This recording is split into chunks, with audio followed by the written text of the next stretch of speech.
This is a beginner's guide to mathematical proofs, and today I'm going to go through 5 of the most common sorts of proofs. So the first one is the direct proof. So let's prove that if x is even, then x squared is even. So I like to think of it this way. We start with what we know, which is if x is even. So that's up the top. Down the bottom, the last line, is where we want to go. We want the last line to be therefore x squared is even. And in the middle, a logical flow. So each statement in the middle must follow logically from the previous statements and anything else that we know that's obvious. So we start with what we know, if x is even.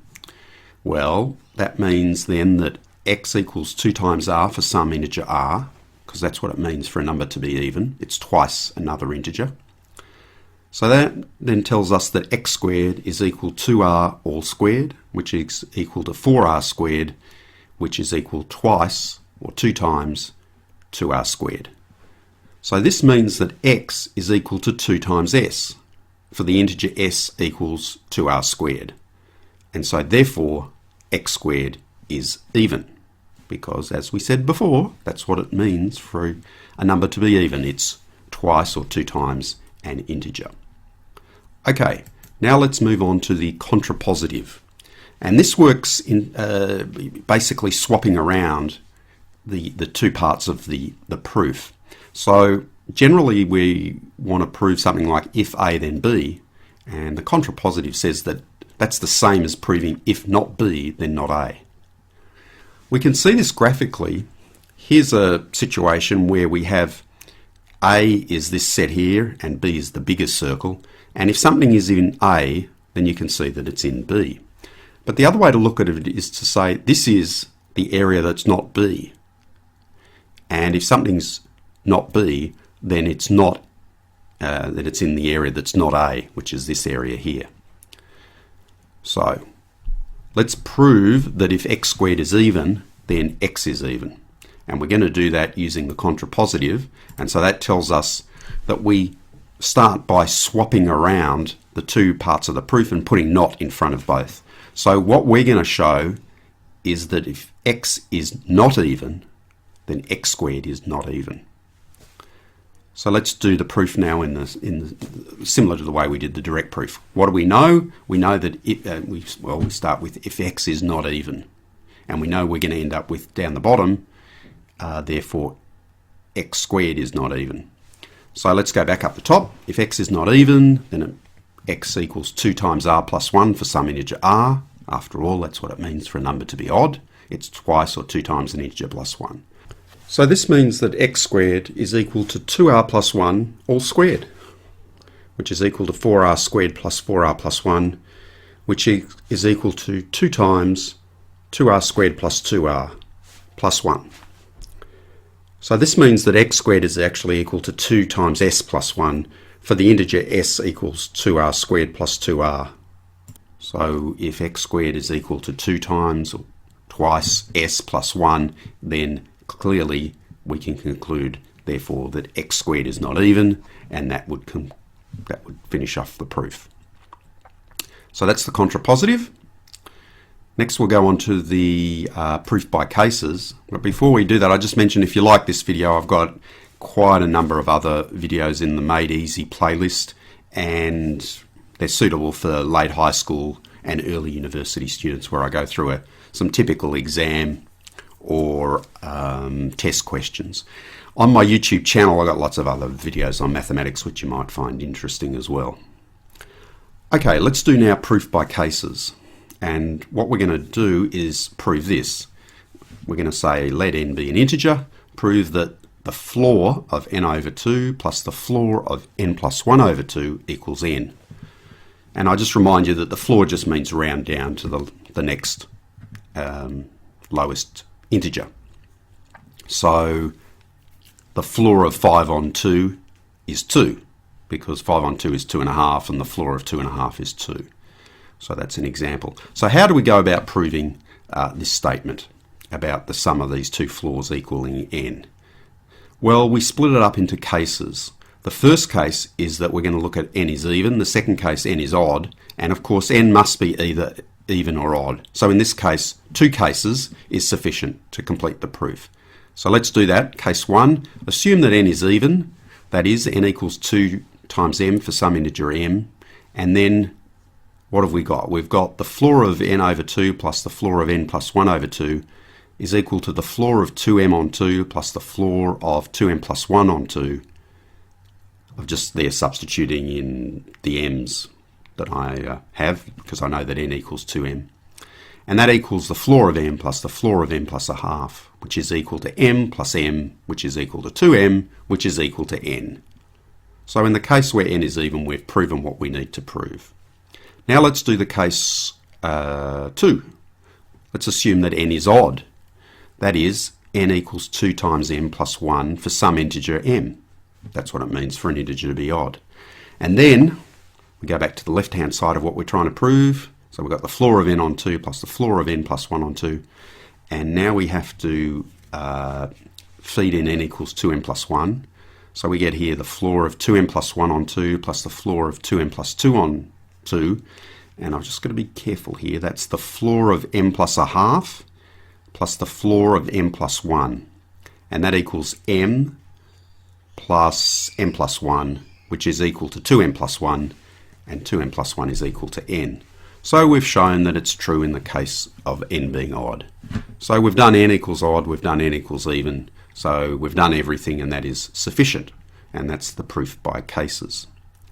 Okay, now let's go on to proof by contradiction, one of the interesting ways to prove something. So we're going to prove that the log of 7 to the base 10 is irrational. So the idea with the contradiction is we start with this line here. Suppose that log 7 to the base 10 is not irrational. So I'm starting with the opposite of what I'm trying to prove. Then we're going to have a whole lot of logical statements that follow from the previous statements and anything else that we know that's obvious. And at the end, we're going to get a contradiction. And because we get a contradiction, something that can't be true, we know all the logical statements are true. The only thing that can't be true is our first statement. In this case, that log 7 to the base 10 is not irrational. So that will then prove that log 7 to the base 10 is irrational. So let's see how this works. Suppose that log 7 to the base 10 is not irrational. So that means that log 10 to the 7 is rational. So that means that it equals p divided by q, where p and q are integers. What we're saying is, in this case, if log 7 to the base 10 is rational, then it's just a fraction, which I've just shown there with p and q. So that means, because of the definition of what log is, that means 10 to the power of p divided by q equals 7. And if we now take the qth power of both sides, we get 10 to the p equals 7 to the power q. Now the left-hand side must be even, because 10 to the power of anything is even. And the right-hand side must be odd, because 7 to the power of anything must be an odd number. So we're saying that the left-hand side is even, the right-hand side is odd. This is impossible. So this is the contradiction that we have. So once again, every statement that I've made, everything flows logically. The only thing that we can conclude is our first statement is not correct. And so therefore log 7 to the base 10 is rational. Is not rational. It is irrational. Okay, we've got one more left I want to do, and that's proof by induction. Now, proof by induction you can think of this way. Imagine you were telling someone how to climb up this ladder.